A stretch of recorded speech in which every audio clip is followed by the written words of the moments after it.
Everything I do right now, my life is related to my business, so it's been a whirlwind 3 years or so. But I love that I am doing something positive for the immediate community as well as the greater Hampton Roads.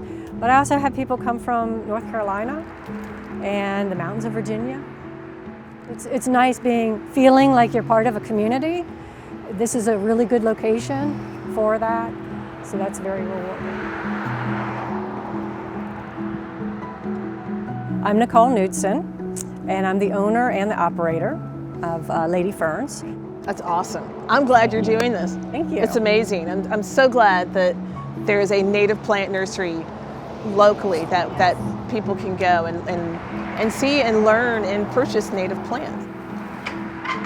So the name Lady Fern's Native Plants, that came from Lady Fern is Ethereum splenoides. It is a native plant here in the coastal plain.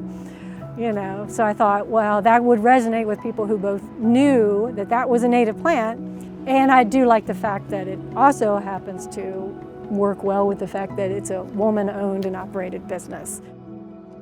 So just curious, so why native plants? How did you first get excited about native plants? Well, so this is kind of an interesting story. I went to college for biology.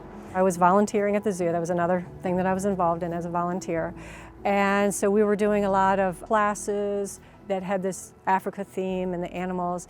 And as I was talking a little bit more about Africa, it just kind of made me realize that I wanted to reconnect, with where I actually live and the animals that are indigenous here. Once you start getting that, you start appreciating, and I think it happens as you get older too. You understand and appreciate the plants that those indigenous animals rely on. And so I just got more interested in native plants and kind of plants in general, but I just found that, I wanted to help the native wildlife. And so that was kind of what I focused on, and I got involved with the Virginia Native Plant Society and volunteering with them, and I was the plant sale chair for 5 years there. So that kind of gave me a bit of an intro to running my own business and doing a little bit of propagating and some marketing and that sort of thing. So, and then I went and I worked for some other public gardens in the area.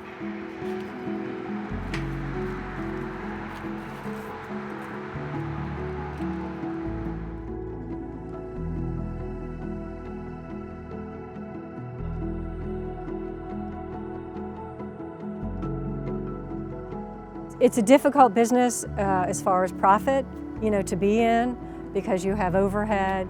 I do buy the plants from various different sources, what I can't grow myself. Certain things like shrubs and trees, I just don't have the capacity to have a large, shrub or tree. It takes many years to grow those. So, there's always trying to have plants that are at a price point that everyone can afford is important to me.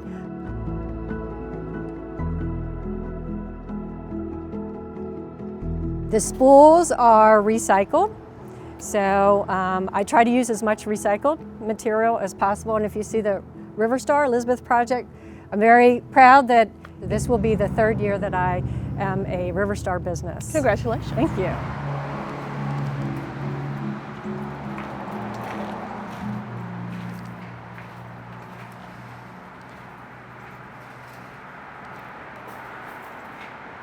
Our native mountain mints are amazing. Pycnanthemum. Yes, Pycnanthemum. This is muticum. I usually have more than one species. A wonderful pollinator plant, and again, if people feel like they don't have room for it, to grow, then it can be containerized. I like that you put them in big containers too, to get some size out of them. Yep. One of the other things that I do is I have a pot take-back program. Okay. So my customers will bring them back to me so that I can reuse them. Can reuse them. Yeah. So again, it's always trying to try to be as environmentally conscious as possible. Sure. One of the things that that I'm going to do that, as far as I know, nobody else has done, is experiment with native plants that would make good houseplants. Yes. Ferns would be a great one, so I think ferns, especially something really small and dainty, like the ebony spleenwort Yes. fern, which kind of gets a little bit lost in the landscape, but would be a great houseplant.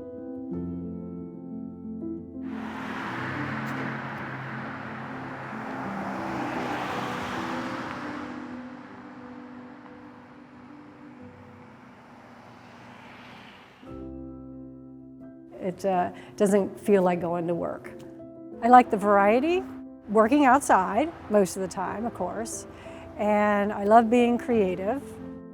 I like inspiring people, being able to utilize the knowledge that I've acquired over so many years in a very practical, hands-on way, especially showing them that things are not as hard as they think. I'm super glad you're doing this. Yeah. This is awesome what you're doing. Yeah, thank you.